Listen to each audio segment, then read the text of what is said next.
we'll get started with remarks from Avril Pender. Good morning, and thank you, Stacey.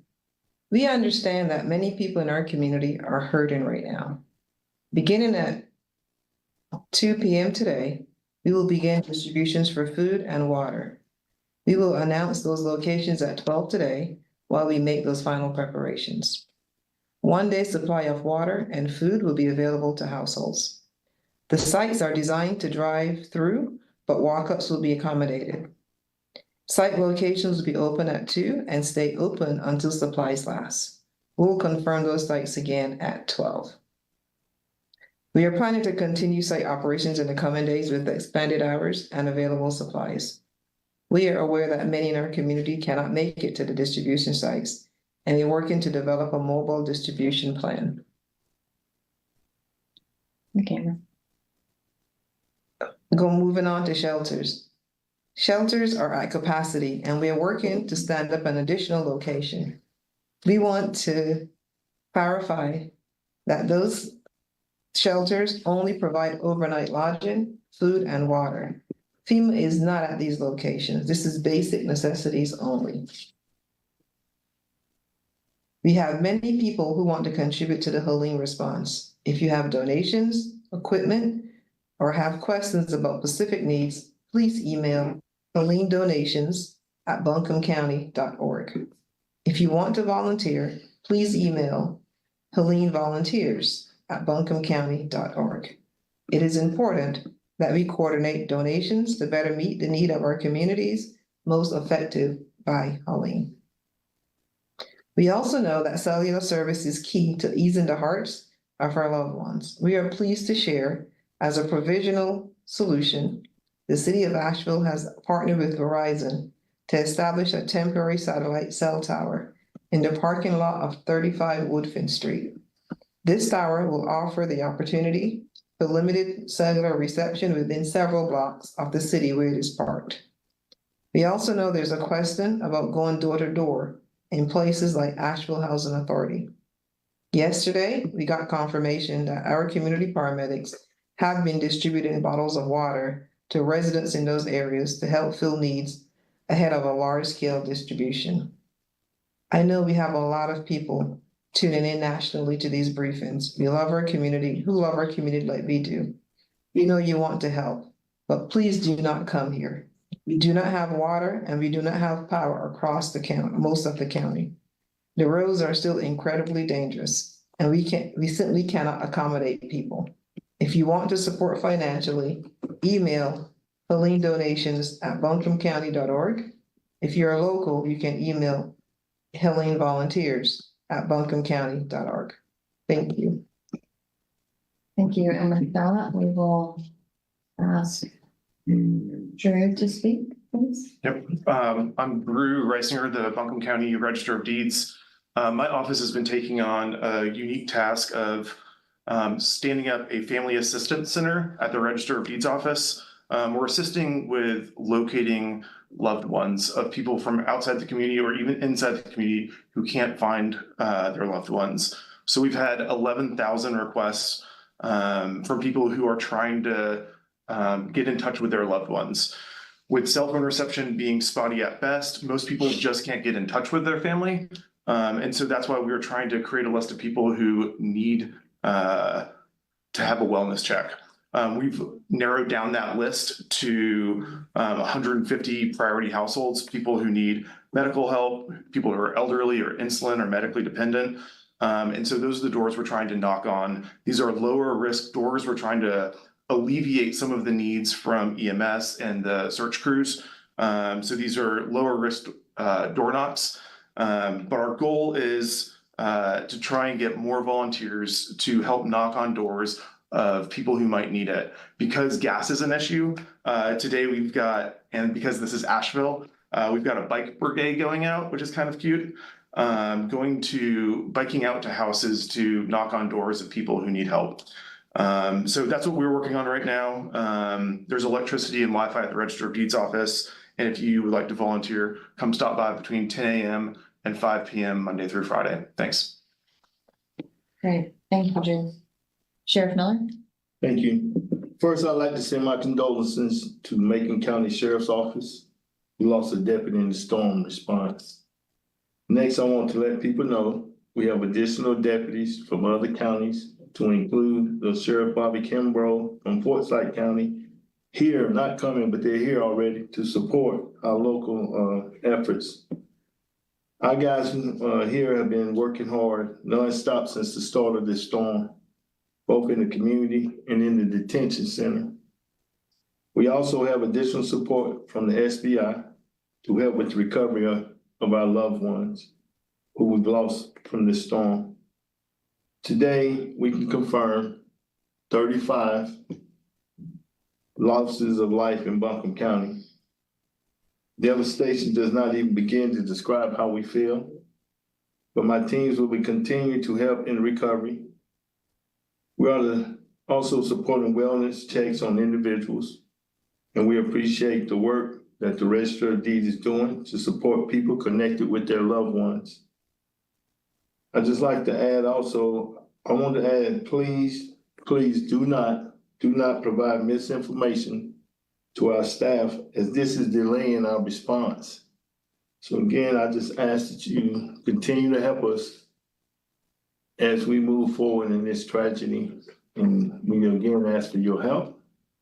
We also know that we must work together. One Buncombe. Thank you. That concludes the update portion of the briefing. I will now open it up to members of the media to ask questions. You can either unmute yourself or you can type your question into the chat.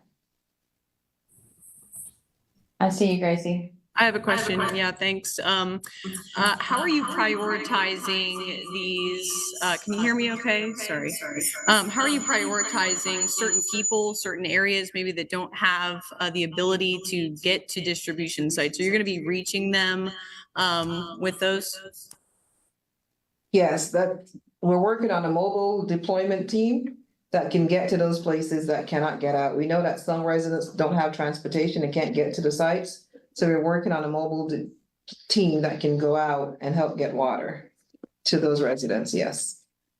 And as Drew mentioned, we prioritize people that are doing low-level door knocks that we know people are worried about. They might have insulin dependence or some other medical need that can't get to us. So we have that list. We started that list already that we can try to reach out and get people connected to what they need. Hi, it's Laura Lee at Blue Ridge Public Radio. Can you hear me? We gotcha. Wanted to ask about the quantity of supplies at these distribution centers. Can you give us a sense of the scale? You said it will be until supplies run out. Do we have an estimate of how many people will be able to be served before that would be the case? I don't have an estimate, but we have tractor trailers of water. We did receive that shipment of water that we've been waiting on for several days now. We did receive 3 tractor trailer of water. So we're going to start distributing that water today. We also have a contract with a private provider of water, and people would get that. That's supposed to come in later tonight, and then we can get that stood up. So we intend to continue it. It might not be the first wave to serve every person, but there will be continuous water coming into our community. We now have a stream of water coming in, so we can be more dependable in telling people to come. And if we run out the first time, they can come again because we know that there'll be more water coming. And to follow up on that, Avril, it's to start with, it's 1 day's worth of food and water for every member of your household. Yes, and this, when you say 1 day's water, the industry standard is 3 gallons of water per person. So that's what we intend to give that this first distribution is what we intend to give that out. And then the next level of water that we will receive would be from water tankers. So as they come in, people can bring their own jugs and get water. So that will be the next wave that we will see coming into our community. Hey, this is John Boyle from Asheville Watchdog. I have 2 questions for you. On Sheriff Miller, on the 35 deaths, is there any breakdown on as far as how these happens, if this was people caught in cars or in their homes? And a second question would be for Mrs. Pender on the water distribution. I've heard some complaints about folks why this has taken so long, and I'm hoping you can explain that a little bit. So first, John, there is, at this point, no breakdown as far as how, these occurrences happen. So you could imagine the devastation is there. So in some cases, we may not even be able to determine. So I want to put that in, put that out there. Okay, thank you. John, to your question on why it's taking so long for water, we requested water even before the storm started. Because we knew that, not that it was gonna fail, but we were asking for water so that people can have extra. We were asking for food, we were asking for anything because we felt that some people are gonna be cut off because of how much rain was coming. The way it works in North Carolina, you request through your state to bring those supplies in through FEMA. So we requested that and it did just arrive today. It's Okay. Laura Lee with Blue Ridge Public Radio again. I have a question about the detention center. We're getting some reports of really dire conditions there. What can you tell us about the condition of the people in that facility? So I'm not sure of the information you're receiving, but I will assure you that the detention center is up and running. We have made adjustments, meaning we brought in porta johns. We have water coming there. They now have power. So we're doing fine at the detention center at this point. Hi, this is Hey. Andy Rose with CNN. Governor Cooper and the FEMA director are going to be in the area Have there been any today. deaths at the detention center? No. Okay, thank you. Sorry, can we Andy, follow go up with, have there ahead. been any deaths at the detention? Laura, the sheriff confirmed no deaths at the detention facility. Andy, please go ahead. Thank you. This is Andy Rose with CNN. Governor Cooper and the FEMA administrator are going to be in the area today. Are they going to be meeting with any local officials, and what message are you going to be bringing to them if they are? They will be here today and there's gonna be a press conference at first. And yes, local elected officials and local officials have been invited to that press conference. The message that we would say is that we've been asking for water and we just getting water and it's still in low quantities. There's a large need in our community and we would like to see a different response from our state partners, a better response from our state partners. That would be the message from the staff's perspective. And this afternoon, we would have our elected officials with us. And I have not asked them what their response would be, but from a staff's perspective, our response would be clearly, we've been asking, we've been requesting, we've been following protocol since this storm began. And to this morning at 2:30 a.m. was the first delivery of water to our community. Ms. Pender, may I follow up on that? Does the county keep any stockpile of water for these sorts of emergencies? We do not have a county stockpile. We have a contract and we work closely with local partners, specifically Samaritan's Purse. That's who we work with closely because they're right here in our backyard. We've been able to reach out to them in any other previous emergency. The reason why we couldn't do that this time is the fact that the Swananoa River kind of made them isolated from us and we could not get to that stockpile that is in Swananoa. Thank you.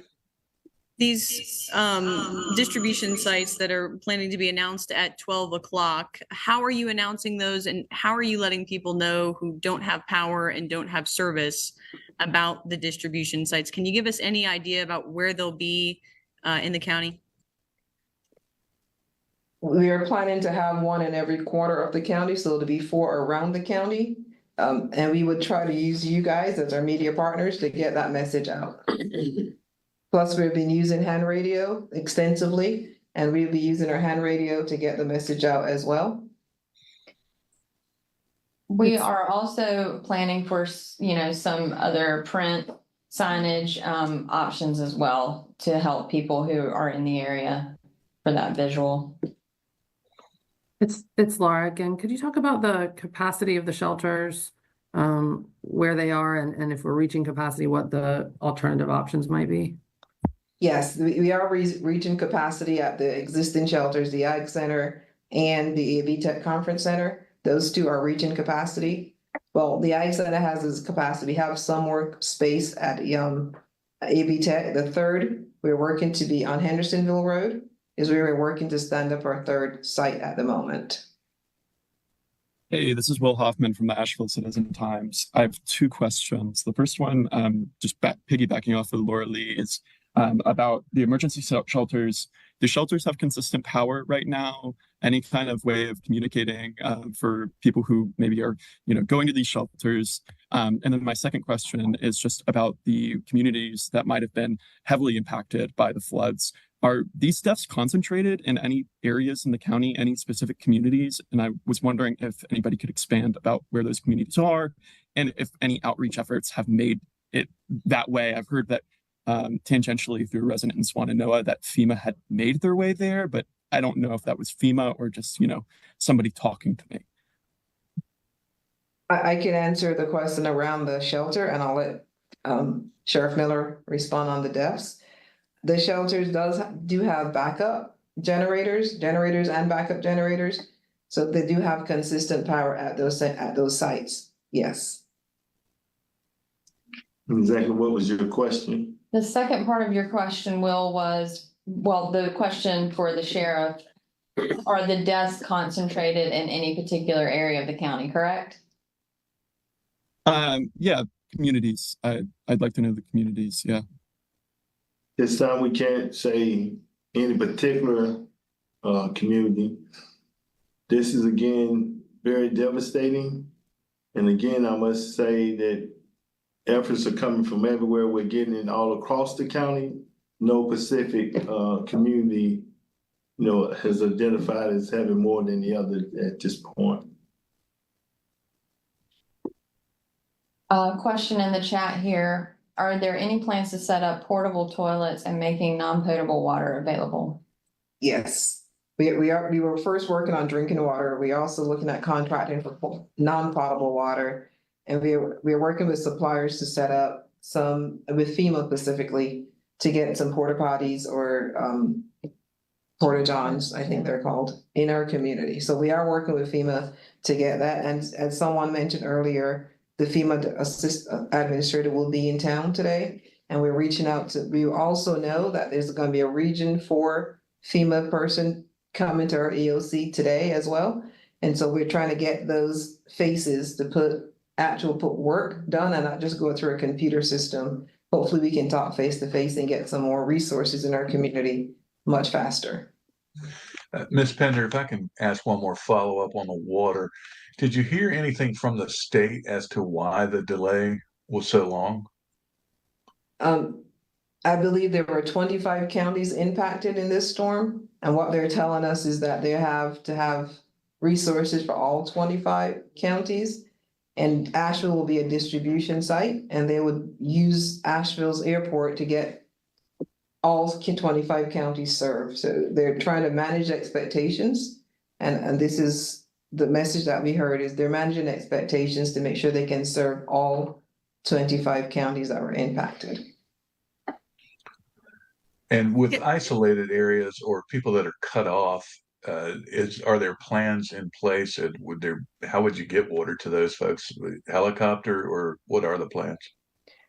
We do have some specialized teams coming in and that can get to some remote places, is what their specialties is. And they also have, if there's still water there, they can do the swift water boats to get to people.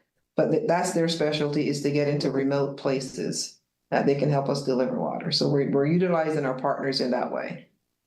And to be clear on this, are y'all coordinating all of this with the city of Asheville? Are they participating in this? Yes, we've been talking to the staff of the city of Asheville. We have communications with the city of Asheville staff.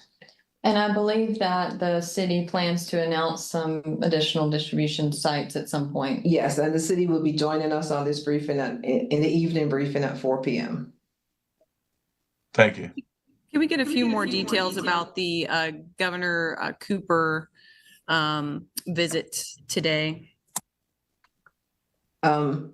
They have not released all the details yet for the visit this afternoon, but we do know that the governor will be here with the FEMA administrator, and they will be doing a flyover helicopters to see the damage as well, so they can get situational awareness of what's going on in Western North Carolina.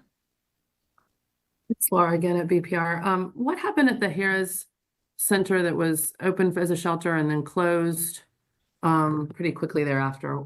Just wondering what follow-up with that is.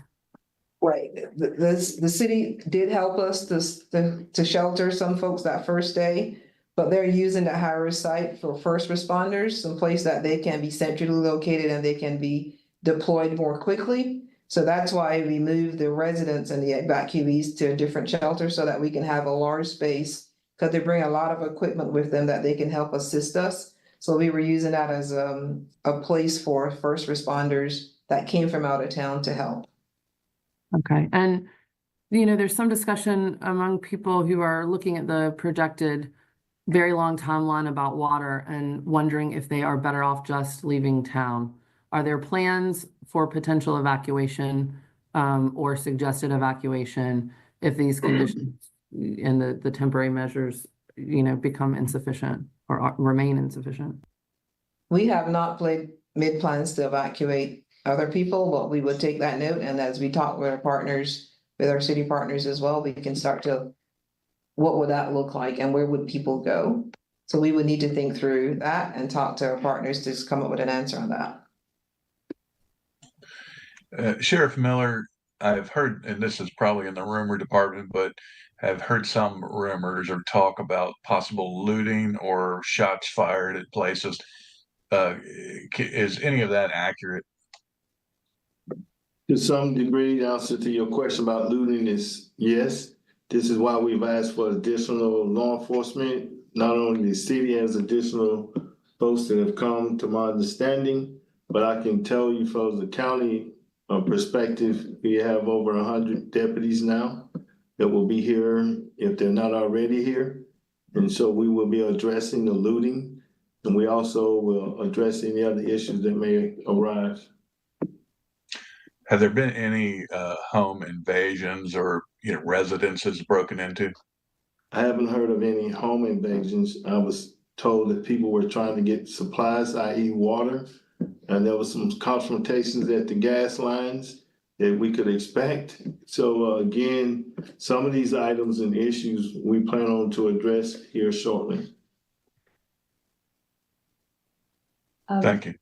We have a question in the chat. Do you have a plan for getting the information about the distribution centers out in Spanish? And how are you planning to reach the Latino community with this information, since they may not have access to internet or phone service? The answer is yes, we would get this information out in Spanish. We do have Spanish speakers working with us in our comms department, and they have been very diligent in getting that message out. They have connections yes, they have connections to the community, and they are working to get that message out. The Buncombe County Family Assistance Center is also specifically sending people into the Latino community with Spanish-speaking people from that community to make sure we're getting the word out of those spaces as well. Thank you. And additionally, we are providing this same briefing in Spanish. After we film this, we translate it into Spanish and post that on our Facebook page as well. Thank you. And on the Spanish Facebook page as well. Yeah, I'm sorry, here Patricia Serrano from Enlace Latina and Say. I did that question. Just in addition to that question is how, where are these places that you're sending Spanish speaker people from Buncombe County to reach the community? Can you tell me what neighborhoods or what mobile trailers parks? I think Emma seems to there's a need in Emma from what we're hearing. We're also going to be working with our community engagement team and partners, community health workers. As those resources become available and get back online, we'll really be working with those networks to understand where the greatest need is.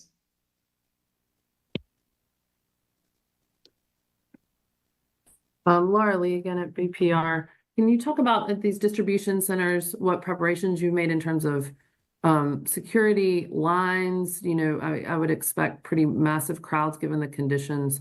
What sort of plans have you made around that? Right, that's why we haven't announced the sites yet, because we don't want those lines to start forming before we're all set up. But yes, there would be a drive-through and a walk-up opportunity that people can drive through. So it's drive-through, get your water in your trunks and you keep going, or you can walk up if you don't have that vehicle. We do have security from our sheriff's office to make sure we can control the crowd and help to make that a smooth operations for folks to get their water. Sheriff Miller, Gracie Matisse with WLOS again. Can you give us an updated number on the unaccounted for that number as well? I know you updated the death count, and then you mentioned misinformation that you were getting. Can you just elaborate on that a little bit more as well? First of all, let me say, I don't have the number of those who've not been able to, one, locate / identify. Second part to your question is, I don't know really how to give you, huh? Want me to jump in on the Yeah. next information? Yes. So Gracie, last night there was a room, I know the city has put out some messaging to this, but last night we had some people to show up at our fire departments in Swannanoa and notified us that the engineer had stated the dam is getting ready to breach. Yeah. And we had to evacuate hundreds of people. And we had to take time away from searching and rescuing people to go and investigate if that was true. So we took several hours of our time, several hours of the city department's water department time, trying to figure out where is this coming from? Is it true? Do we have eyes on this? And what's going on? So we were sending people, trying to get through impassable roads, as you know, trying to figure out what's going on so we can get a plan in place. And that was a hoax. It was not true. The dam is not in inanimate failure. There is nothing to that report other than being malicious. And that is why we're saying, please help us to help you. Do not come in and that was somebody that walked up to a fire department. So it wasn't an outside hoax that called. And that's why we took credibility in it, because there were people standing there in our face. So that's what we're talking about, hoax and misinformation at this point. And please, I was using caution not to go into those details, but we do not need copycats. We're asking for our community to truly support us, because they are delaying our response with these type of actions.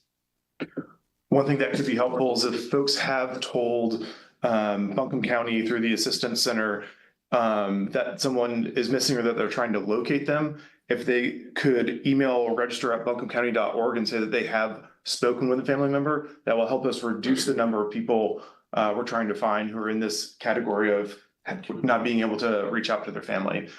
So as we're trying to narrow all these numbers down, we're trying to figure out where the real needs are. And that's a team effort from multiple different entities. Hey, Drew, could you repeat that email address slowly? Yeah, register at buncombecounty.org.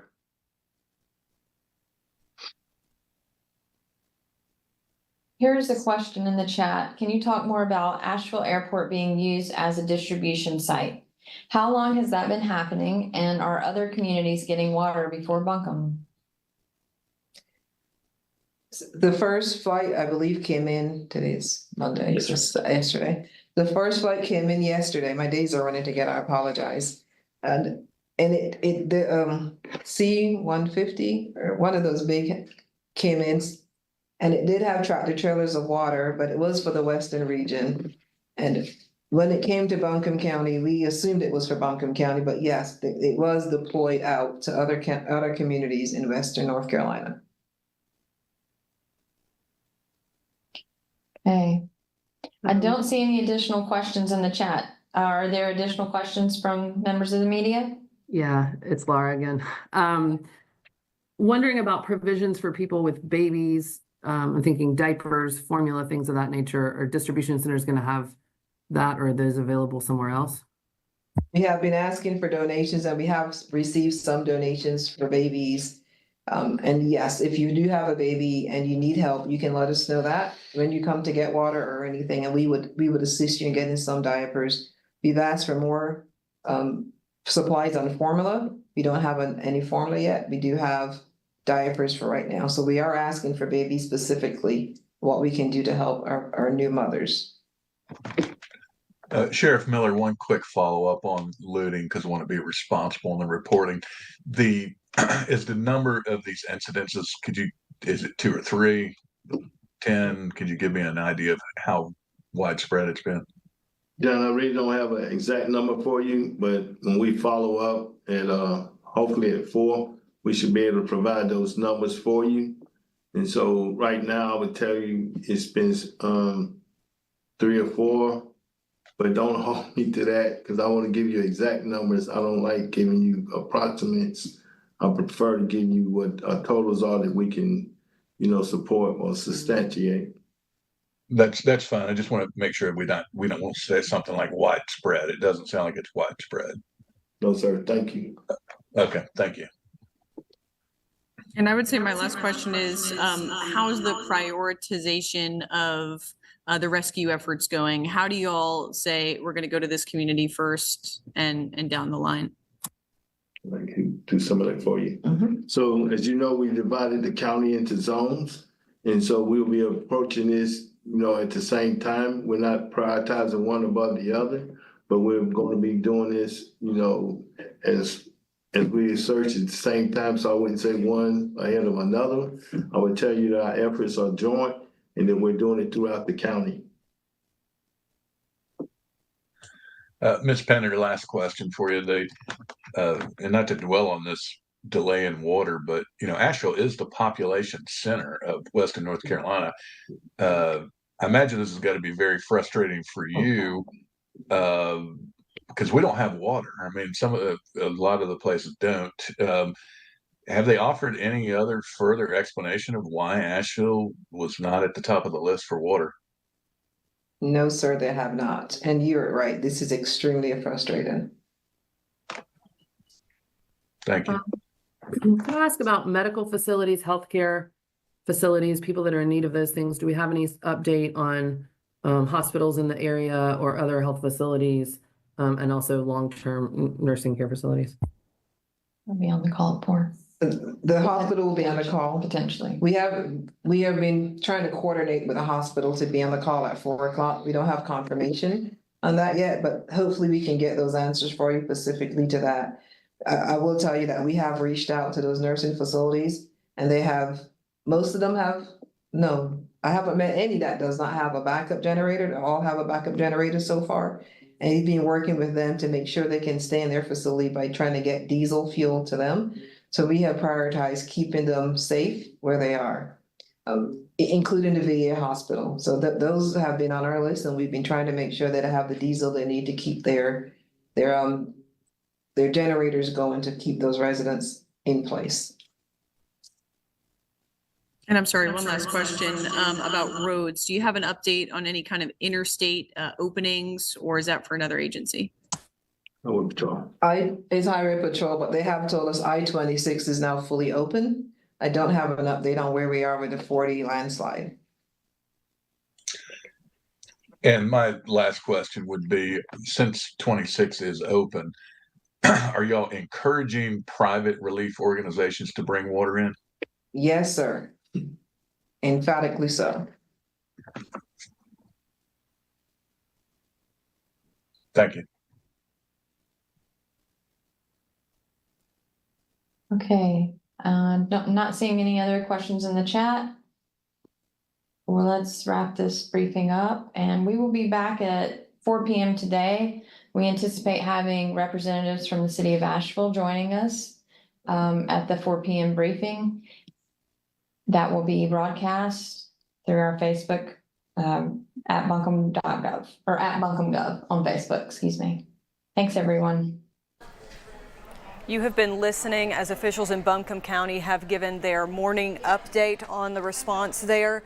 The big high notes, the death toll has gone up to 35 this morning. As of yesterday afternoon, it was 30 people. So 5 more people have been found dead in those recovery and search efforts that continue to go on. Some other big headlines, really the biggest headline coming out of that press conference this morning has been that food and water distribution is going to be starting in Buncombe County today at 2 p.m. That is a huge deal because the entire county has been without water. Those sites have not been announced yet. Those are set to be announced at noon. We will, of course, continue to keep you updated when that information becomes available. It's important to know that they will be giving out a day's worth of food and water per person who comes. So if you came with an entire family, say there were 4 people in your family, and as long as those supplies last, they will be giving enough food and water to last a day for each person. They say they have some big trucks that have come in. I believe it was 3 tractor trailer loads that they have currently of water, and then they have some private contracted water on the way as well. The county says that they have been frustrated with how long it's taken them to get water. That's something they said that they're going to be pushing Governor Cooper and FEMA officials who are going to be surveying the damage there later today. Another big thing they mentioned, the shelters are full. There were 2 shelters. Those are full at this point, and county officials urging people do not come to Buncombe County if you do not have to. They are really trying to focus on letting those emergency officials and crews do the work that they need to do. And that next briefing is going to be at 4 p.m. this afternoon, and Asheville city leaders will be on that call as well. We'll be right back with some more news and weather after the break. This is you.